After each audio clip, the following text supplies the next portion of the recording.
morning, sunrise. Today is day 3 of 31 in this project. We are feeling it. Not my chocolate chips back there. Yesterday I went to Metropolis, if you know, you know. And in the midst of that, I went and stopped at Clarksville. And I've never been to Clarksville, I've heard about it. I've actually had quite a few people that I've worked with work in Nashville, driving from Clarksville. So I'm not sure how the work market is. We're gonna do some Googling now actually and kind of find out a little bit, and I'll piece in some Clarksville fun facts. But I am a big believer that you need to like follow the road, or I'll say follow the music if you're in like a town like New Orleans. But I don't like having a full itinerary. I like to be able to go and explore a town, or just kind of have a day where you just let the road take you. And so yesterday was kind of one of those days. I definitely needed to drive. I need to remember like why I do what I do. And one of my favorite drives is the I-24 drive to Metropolis. At the end of the video, I plan on putting a bunch of nice driving footage, so that way there will be a journal prompt, and then you can journal and just watch the road. Or maybe don't watch the road, watch the paper that you're writing on. But good morning. On this day in 1922, the first fax was sent. And I think a lot of you Gen Zers probably don't even know what I'm talking about. So go forth and Adobe scan. In 1995, I remember a lot of this chase. And we obviously remember, if the glove does not fit, you must acquit. But if you really look back at the legal system at that time, I mean, it was America at its finest. So congratulations to O.J. Simpson. You got away with it. I don't know what else to say. First Vercingetorix. I'm not, whatever. You can read it, but you should Google this. It was like a 2-year siege. Very cool story, basically about how Julius Caesar surrounded the city, built 2 walls around them, snuffed them out. Even when they sent for help, the help came, but then the Romans fought them back and then looped around the city that they like sieged, and then like surprised the help, and then the help ran away. 10 out of 10 for war stuff, so I suggest checking it out.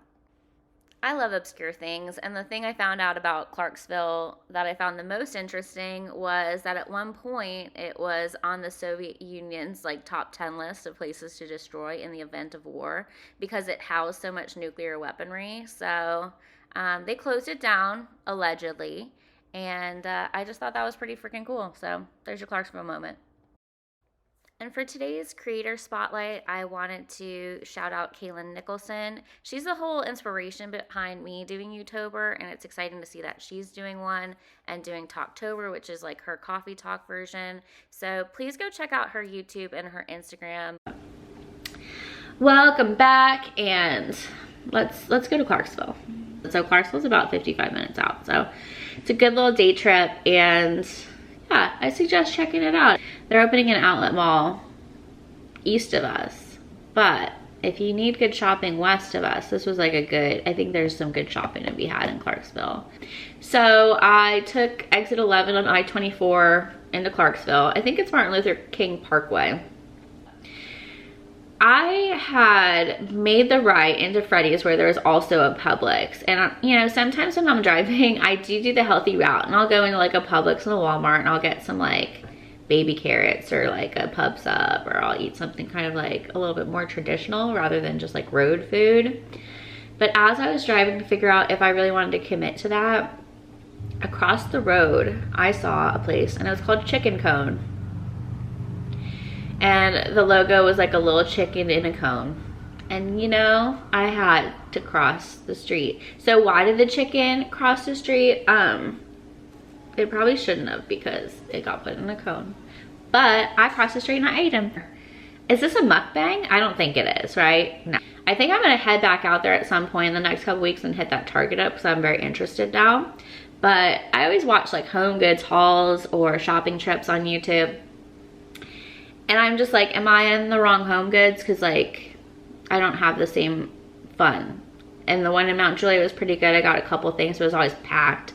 And the line was always like 12 deep, and like, I'm not a line girl. And then I've not had any luck in the Nashville ones. I like at home. So I'm an at home girl in West Nashville. But this Home Goods was beautiful. And it was wide open. I think there was only 3 other shoppers. Now we're out here with these carts, but it was empty, and there were, I think I would say 3 aisles worth of throw blankets. Now, one thing about me is that I can never have too many blankets. Say if you need like a little road trip, if you want to just get out of town for like 2 seconds, head over to Clarksville and grab some snacks, and then maybe a throw blanket or whatever else you need.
These little guys in there, can you see? Is it gonna focus? I don't know. People do this with their makeup and it works. It doesn't work for me. Great. But you know, the little doodads, these little guys. There was like at least 27 of those that I had to cut out of that fucking blanket, but whatever. Maybe I should cut that too. I don't know, bro. What am I talking about? Anyways.